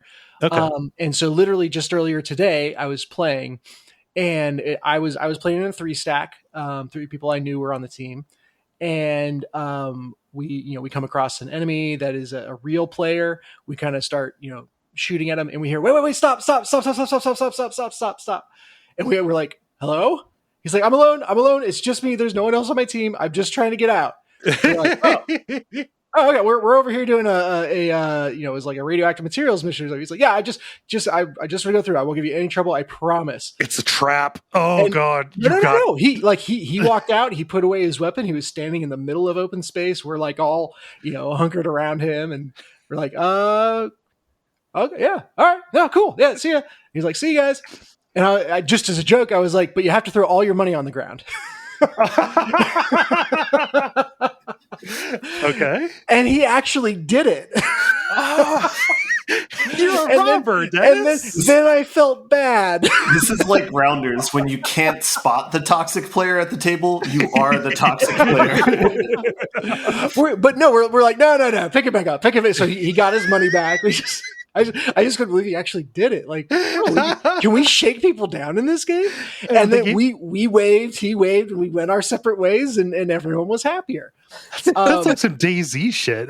It was delightful. Like we were laughing about it the rest of the match. And actually that round ended where we went to exfil, and there was people camping it that killed us, and we're on the ground like, wait, no, just let us on. And they did not extend us the courtesy that we extended the other guy. But you know what? I like to think that the other guy, the singleton that we let live, made it out. And that gives me a little bit of catharsis for that round. Yeah. So, yeah. That's a fun story. I really, really hope that trend continues, where like proxy chat becomes what it was meant to be instead of just a forum for verbal abuse. Like, verbal abuse can only stay funny for so long. Then this other stuff is just more interesting. Yeah. So that's me. Nice. Well, I mean, that's everybody, I think. So it's a segment. Multiplayer. Now it is time for the multiplayer, where we ask you a question and then you answer it, because this will be the last of the regular multiplayers of the year. I threw in and asked, what is your personal game in the year? Not game of the year, game in the year, the asterisk. Being that it doesn't need to be a game that released in 2022, but the best game you played for the first time in the year. And I also threw in this other one, which is, we're going to assume Elden Ring. Like, like if Elden Ring is your one of these, not because it's like the best thing, I can't presume that, just knowing our audience, have a backup. It's like going into the Bengals locker room and asking them who their favorite football team is. Like, no, right. They don't have to say it, but you kind of know what people are going to say. Well, I'm not going to kick them off the team for Yeah. So I'm going to get started here with David, who says Outer Wilds easy. I have never played anything like it. On my first loop, I went into the Dark Bramble and encountered, you know what, backed my ship into a wall, damaging it, and narrowly escaped. I then flew to the Giant's Deep with my heart still pounding, and while on the planet's orbit, I exited to repair my ship, only to be pulled into the planet and fall into a tornado hell ocean. As soon as I hit the water, I paused the game and quit. 10 out of 10 games, seriously, though. I gotta play this game. Outer Wilds is very good. Just be wary of motion sickness. No, It is not the Outer Worlds. That's what I always get confused on. Right. Outer Wilds is the one I need. Let's see. Jala, what does Ollie say? Ollie says, I have played a lot of good games for the first time this year, and I'd like to give some kudos to a couple of obvious ones and maybe a less obvious one. 1. God of War 2018. Incredible game. So much better than I expected. This should be the gold standard in how to update a game. 2. The Evil Within 2. 2017 question mark? I loved it. Absolutely loved it. If you are a survival horror fan, I can't recommend it enough. It just feels right? Scary, tense, funny when it needs to be, and narratively rich. And 3. Diablo 2. 2000. Ollie don't grind and Ollie don't understand the appeal of clicking a billion times and looting everything that looks like a box. And yet, Ollie played the hell out of this 22-year-old game and had a massive smile on his face the entire time. I want to know if Ollie soloed or Ollie played with friends. They put out like that re-release here recently, I think. Mm-hmm. Yeah, which I only mentioned because that would make it easier to play with friends. So yeah, or was there random matchmaking in that? I can't recall. I know there were servers and stuff, but yeah, I would bet there was. Huh? Yeah, good stuff. Let's see, Ben. What does Brian say? Brian says, not words. It's a great word puzzle game that I've not been able to stop playing all year. I'm at a 230-day streak on my daily puzzles, basically since the game released. I also want to shout out Chained Echoes, which I haven't played enough of to grant Game of the Year status, but I'm falling head over heels for. It's a modern retro JRPG with maybe my favorite combat in any game in the genre since Final Fantasy X, and has so much charm of the Final Fantasy VI Chrono Trigger era of games, with really smart and modern conveniences like auto-full healing after every single battle and fast travel. Yeah, those would both be welcome changes. Yeah. Mm-hmm. Yeah. And if a JRPG doesn't have the bullshit, is it really a JRPG? You're getting into like a Ship of Theseus kind of thing on that. Like if you cut away all the annoying features, yeah. Yeah. Not Words is good. That's a fun mobile game. It's like a micro crossword kind of deals. Yeah. Let's see. Dennis, what does Eli say? Eli says, well, I technically played this game last year, but then it crashed while I was saving and erased all my saves. Then later I started again back in February and got yet another game-breaking bug after an interaction with a much more lovely bug. But then I played it again and even beat it on my birthday. And so many of my friends turned into my stream of the end. So yes, I'm going to say my game of the year 2022 is, what game could carry that? Disco Elysium. Yep. Even though it burned me so bad twice, it's actually that good. Yeah. All right. Disco Elysium's good enough. By which I mean one of the best games ever made. So there we go. Chris has one that I wish that I had played already. But they say, I actually have them from this year. Yay. Burnhouse Lane, the new one from Harvester, the makers of The Cat Lady. Once again, they perfectly mix making me want to cry and laugh. The writing is as good as ever, and their visuals are even better than usual. Yeah, no, I love that developer. Cat Lady and Lorelei are both amazing. And yeah, I want to see this one. I didn't realize they were making a new one. So when I saw that it was out, I was like, well, shit. Nice little gift. Yeah. Jala, what does Callum say? Callum says, Horizon Forbidden West. It took the core gameplay that I enjoyed from the first game, removed the loot box rubbish from the previous game, made the crafting system make sense, and encouraged engagement in the robot hunting for parts. The combat system was also improved and encouraged use of a wide variety of weapons and status effects. That is a game that was totally buried by the fact that it was released just a week before Elden Ring. Yeah. Probably one of the biggest strays anybody in the industry ever caught. Probably. Mm-hmm. Yeah. I mean, the list that Callum gives is like all the things that needed improvement from the first one. So, like the first one was freaking fantastic, and if you can improve on the small problems with the first one, then great. Yeah. Yeah. Well, we'll see. They just announced a DLC for that too, so maybe that'll be a kind of a chance for a second, or a chance for a reevaluation. Yeah. Yeah. A Ben, scholar of the first sin, if you will. Yeah. Ben, what does Phil say? Phil says fox emoji. Think Phil is referring to Tunic? Yes. Yeah, confirmed in later comments, but yes. Yes. Yeah. Okay. Simple enough. Gosh, Dennis, what does David say? David says Vampire Survivors, non-Elden Ring division champ. Vampire Survivor was actually kind of close to being mine in terms of just like, oh yeah, this is compulsive, but it's kind of the Frostpunk problem or the Satisfactory problem. Like Frostpunk is a bad example. It is the Power Wash Simulator problem. Compulsive does not necessarily equal good. So just like, okay, this scratches a very particular itch for me, but yeah. We'll talk about that more in the end boss. Yeah. Rookie says, if David is on the episode, the Stanley Parable Ultra Deluxe Edition. Play it completely straight. If he isn't, The Return of the Obra Dinn was the best game that I played this year. Hell yeah. Mm-hmm. That's a good game. I need to play the Golden Idol. It's also a good troll. Oh, yeah. Also a good, it's a very, very good troll. Yeah. Well, like, that's not just a re-release either. Like, that could plausibly be an answer. The new content on that's very good. Yeah. Let's see. I did meet Jala. What does Nicholas say? Nicholas says, Luca, Born of a Dream. One of the most personal, surreal, and visceral video game experiences I've had in quite some time. Nice.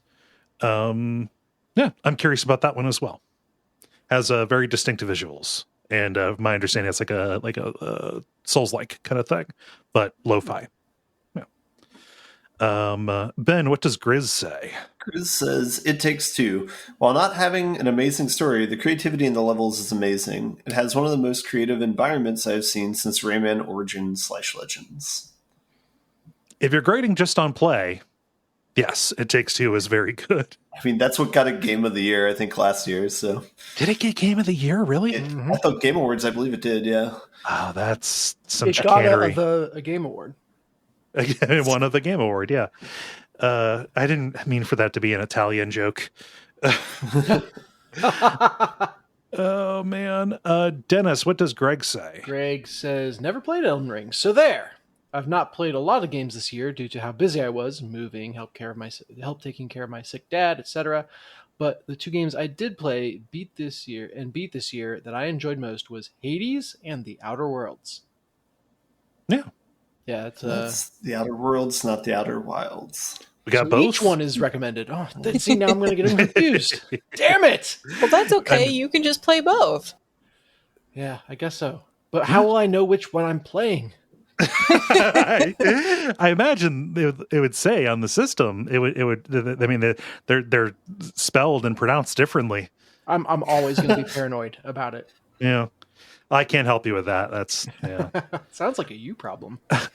I mean, I specifically avoided saying that. Sean says the game that brought me the biggest smile to my face this year and I enjoyed the most was Return to Monkey Island.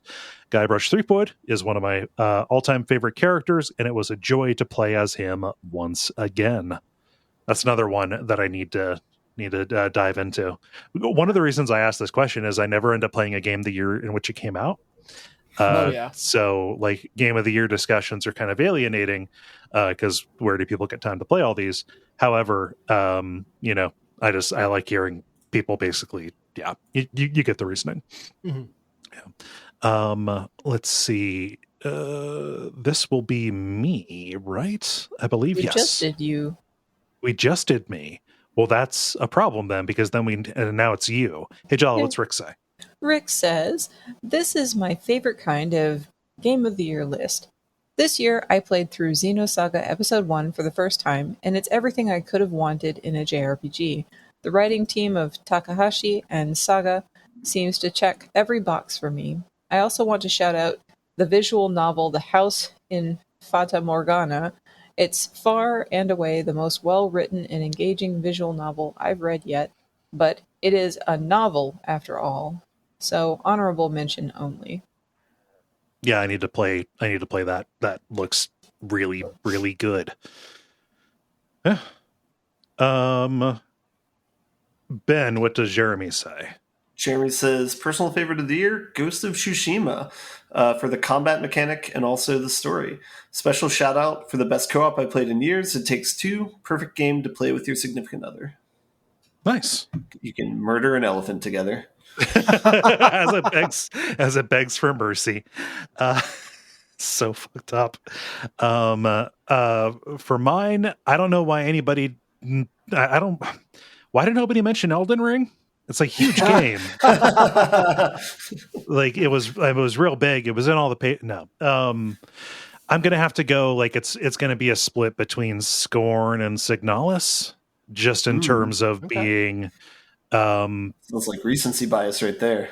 It feels a little bit like recency bias. I also thought about throwing in Inscription, because that was like probably my favorite new thing that we covered on WAF this year. Mm-hmm. Yeah, but just both Scorn and Signalis are like straight up my alley in pretty similar ways, actually, in terms of being kind of throwback survival horror games that are also aesthetic triumphs.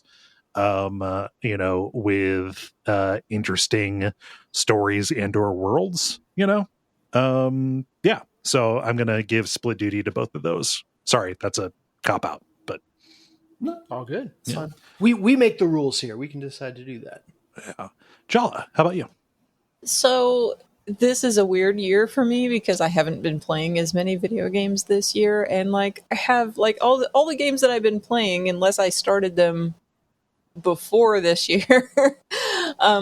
I just could like none of them have been just like, oh boy, I am so excited about this game that I just played. It really, I mean, I played the Ace Attorney games 2 and 3 this year, and so that took up a large chunk of time. But I can't really say that those are my favorite Ace Attorney games. So Right. I mean, like I liked the Great Ace Attorney Chronicles and the first Ace Attorney better overall than the other two.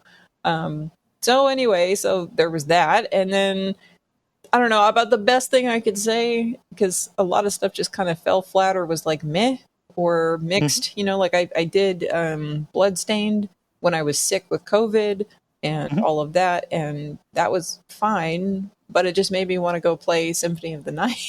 So, Yeah. like that, I can't really call that one. Oh boy, that was my favorite.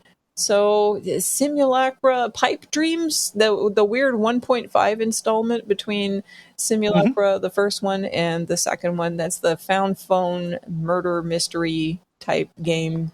Pipe Dreams in particular, because the English is cleaned up and it finds its footing in terms of humor and some other aspects. And so I like that little 0.5 installment a lot. I did start Simulacra 2, but I haven't actually finished it. Like I started it, but then I got busy and I just haven't gotten back to it. But Simulacra 3 just came out this year. Oh wow. So eventually I will play that as well. So that's what I've got. It's like fighting the mighty Hydra. They keep on popping up faster than you can get through them. Yeah. Yeah. Not every year can be a winner. Yeah. Let's see here. Ben, how about you? Yeah, I was so happy you asked this question because the favorite game that I played this year was Deathloop, and that came out last year. And so that is a good answer for me. Deathloop's a good game. Dennis, how about you? Yeah, for me, it has to be Slay the Spire, specifically the mobile port. Okay. This was like my first year really being in the stay-at-home dad life. Mhm. and going on walks, pushing a stroller, and having that out, or being able to play that at the gym on a treadmill, or any of that stuff like that just defined the year. Mhm. And then add on top of it this. Ooh. Yeah. Hmm. That's the Slay the Spire music, by the way. Oh, okay. No idea. To show how much I like this game, I'm going to play it in the background for the That's rest of the right. podcast. That was me. I was pulling it up to look at it. Oh, sorry, it was the Slay the Spire music, Yeah. which is really funny because as my game of or game in the year, I actually have listened to virtually none of the music because it's always played on silent. Yeah. But yeah, it's just been a constant companion, and just have had a really fun little community form around it, and it's just that's a easy answer for me. Nice. Well, thanks everybody for sharing. I really enjoyed hearing about this stuff because I don't know, game of the year stuff always ends up being all the big names, but you get cool smaller things thrown in on something like this. So I appreciate everybody participating. Multiplayer will be back in the new year. So if you want to participate, go to facebook.com/the level podcast. Watch for the prompts to go up on Monday afternoons. The end boss. Now it is time for the end boss, where we talk about things happening in the world of video games around us, oftentimes that are exciting to us. I've got one, the kind of the announcement that has seemed to make at least our cohort most happy from the Game Awards. There is going to be a new From Software game. They announced that this wasn't a surprise that they were making this. We knew that there was going to be a new Armored Core game, but it is official. It is Armored Core 6, Fires of Rubicon, is what that's called. I have no idea what that name means. I imagine Rubicon, it is something that can catch fire, is my guess. They showed a trailer which had all of the cool stuff you would expect to see in Armored Core. Armored Core being the old series of mecha games that FromSoft used to make. Big robots, destroyed cities, blasted landscapes, very, very large, like bigger than multiple buildings robot bosses that you're fighting and stuff. It's coming out in 2023, and kind of the thing that has come out in interviews is that they are going to be kind of sticking to the old style of Armored Core kind of combat and feel, which is weightier, chunkier, much more dependent on kind of range combat, missiles and such, as opposed to doing something which I think some people expected, which was taking basically the Souls interaction model and kind of applying it here. They're saying, no, this is going to be an Armored Core game for people who like Armored Core, and hopefully more people will like Armored Core after this comes out and they play it. So it's been neat to see people being excited about this, because Armored Core games used to always be such a nothing, but FromSoft has built up this reputation as being so good that the series is going to get it's going to get a bunch more eyes on it. Yeah. It looks sweet. It does. I'm happy they're keeping it their own thing, because we already have Souls and Elden Ring, Yeah. When it said let the last cinders burn, I was like, oh shit, another Dark Souls game. That had to be this. That was a very good fake out. Yeah, good troll. Oh my gosh. Ben, what is happening with the game that I have this story, but before I do that, I want to do a brief Game Awards recap. If you guys had any opinions about the show, or if you watched the show or anything, if there's any. I didn't watch it. I was doing other stuff. So go ahead. Did you look up the results afterwards? Then I take it, or did you not? We're not interested. I just kind of not interested. I know Elden Ring won Game of the Year, which isn't that huge of a surprise, but I only know that because of these stories about the InfoWars kid getting up there and making just basically storming the stage and making an anti-Semitic joke before being hauled off and arrested. Mm-hmm. Yeah. Yeah. So that's it. That part was weird. Yeah. I was going to say I was really disappointed Stray got best indie game, since there were so many other games that were better that came out. I thought, at least, but Yeah. People, they do be loving them cats. They But did. yeah, like this was not an award show. This was a trailer show, yeah, and I think on that front, it delivered for me. yeah, I think that's fair. All right. Yeah. All right, cool. All right, I wasn't sure if anyone had thoughts about it, but I thought it was somewhat big, so I thought I would at least touch on it. Yeah. Story I brought to the table was that Hogwarts Legacy, the PS4 and Xbox whatever versions of it are being delayed a couple months for release. So they're being delayed till April, and the Switch version's being delayed till like June or something like that. So it's just those. The regular game still has the release date, I think, in February sometime. So I thought this was an interesting story because this is basically how you should handle a situation like Cyberpunk, I would guess. I know. So I think people are probably learning from that experience, and I think probably more and more people are getting a chance to get their hands on like current gen consoles now. So it seems like this is kind of a smarter way to do things, so there's not as much blowback when the game comes out. I imagine it is probably very unpleasant, though, if you have like a pre-order or something like that for something like PS4 and having that kind of be pushed back on you. But yeah. It's hard for me to look past what game it is. I agree with you. Like this is a very good decision for a large studio to make, as opposed to risk having a game tainted by a bad launch. Is just I kind of can't have anything to do with the boy wizard at this point. I think the company is like saying that J.K. Rowling doesn't have anything to do with the game, so I think they're kind of like trying to step out in front of that sort of sentiment. Yeah. I just say that's a conversation for a different time. Sure. Yeah. Go ahead. Sorry. I was going to say, at a certain point, having her work and her ideology kind of fade is more important to me than whatever this game could offer. Yeah. Oh. Yeah, but it is a good way, just like, don't even try to put out something broken, right? Mm-hmm. Just, from a PR standpoint, more than anything. Yeah. Let's see.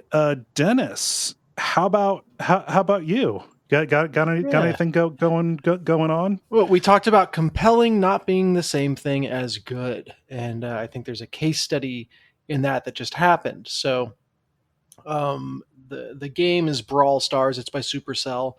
It's kind of their take on a MOBA game, and it had your typical free-to-play loot boxes in it for the longest time.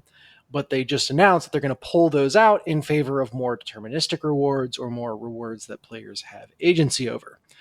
However, instead of celebrating, players are angry. They say, there's no point in playing anymore. It's not going to be as much fun. Proving out that, hey, what you're after is actually that dopamine squirt from gambling and not necessarily anything related to the game. So this reminded me of a study that showed that like the hardcore addicted slot machine gamblers actually get annoyed when they win because it breaks their flow. What are we doing here? What are we doing? You get into like this flow state of like, I pull the lever and the wheels spin, and I pull the lever and the wheels spin. Only throwback ones have levers. Where I push the button and the wheels spin. The digital screen shows wheels spinning in a simulated way. It's the it was a popular video that went around, or GIF, but just a row of old people sitting just tapping the button like they were playing Mario Party. Yeah. Bleak. So some background they have things called like slot tournaments where like people do that, what you're talking about, and whoever quote unquote wins the most amount of money in a certain amount of time like wins, where they're not actually betting on each play. Oh, okay. This is all dumb shit that I learned while working on this stuff. I don't like any of it, but but yeah, like so like that dopamine squirt is what loot boxes prey on, and I think that's been obvious from a common sense perspective from a long time. but that's kind of starting to get the recognition and understanding that it deserves. Yeah. Which you could say like that's why all the companies are moving away from it, is they see the writing on the wall. They know that governments are finally catching on that this is just gambling. And so it'll fade. Then that's something to be happy about. But it's crazy to just see it laid out so plainly that, hey, here's a company moving away from it, and the players are mad that they are getting a more ethical system. You got to rip that Band-Aid off, though. I hope they don't back out. No, I don't think they will, because, as I said, I think really what's motivating it is they see the writing on the wall from a legislation standpoint. No, I don't know. Yeah. It's one of those things. Do you really want to fan around if all they like is the gambling part of it? Yeah. Yeah. Well, good for them. And I got nothing. Atta girl. No, we knew that ahead of time. It's always fun to ask, and then here I got nothing, and then I say atta boy / girl. Yeah. How do y'all feel about buttoning it up? I feel buttons. Thank you so much, everybody, for listening to this episode of The Level, episode number 439. It's been a good time. Thanks for hopping on, Jala. The big thing I want you to do, if you're listening to this on the day or the weekend that this comes out, come on over to twitch.tv/Duckfeed.tv or Duckfeed.tv/Duckstream. Watch us. We're streaming for 48 hours. It's a whole big deal. Portland has taken the nights from 9 p.m. to 9 a.m. And then I'm going to be doing the days alongside. We're going to have multiplayer blocks. We're going to have a multiplayer with, I believe, the three of, the four. Yeah. Two sets of four. Yeah, sorry. 6 p.m. Eastern on Saturday, and then 1 p.m. Eastern on Sunday. Tune in, and we'll have like a little schedule thing there for you. But just multiplayer stuff, and I mean, it is an open thing. If any of you want to come on, I've got stuff on the sheet that's for 2 people or 3 people or stuff. So or just chat. But yeah, it should be a good time. It'll be a good show, raising money for the Transactive Ginger Project out of the Lewis and Clark College. It is a group that that provides education and resources for trans youth, their parents, and youth, their family, and their community, like their schools and stuff. It is a more important cause than ever, and so dig deep if you can. If you can't, signal boost, hang out in the chat, and just spread the word. Yeah. Cool.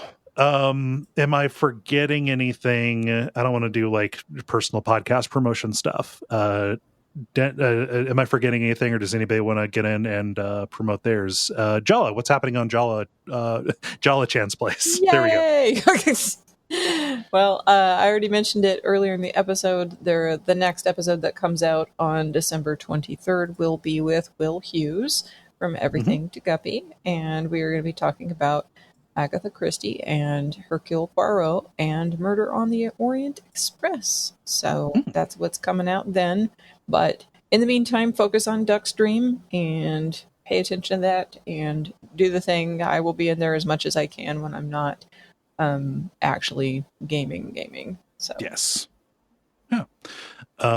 Dennis, anything with Deck of Wonders? No, look for people actually playing it in the wild soon. Yeah. Woo. Fantastic. Got anything you want to promote, Ben?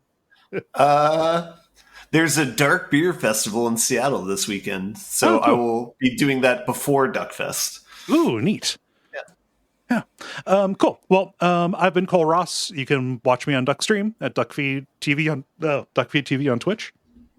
I've been Dennis Furia. You can negotiate with me in Warzone, and I'm sure we can come to an equitable solution. Bring a protection racket. Don't run a protection racket on my show. We talked about this. Yeah.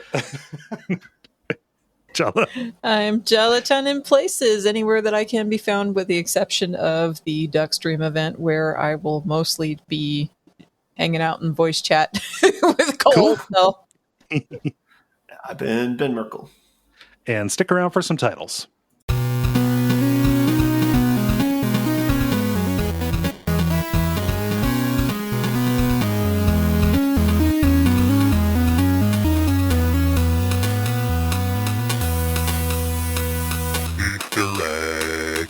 Drop my balls. Pretty good. Save a soundbite of that, please. Oh man. What are your others? Read them out. Projank. Projank. Cool. I only put this one because it's going to be an A-Toady ass as a sorting measure. Okay. And Marvel Persona. Oh man, if we named an episode that, then it would become real, and I don't know if I could be responsible for that. Let's see here, Dennis, what you got? Yeah, I've got Straight Outta Persona. Okay, which is in reference to Marvel Persona, but stylized as Straight Outta Compton. Okay. Here, I'll write it down.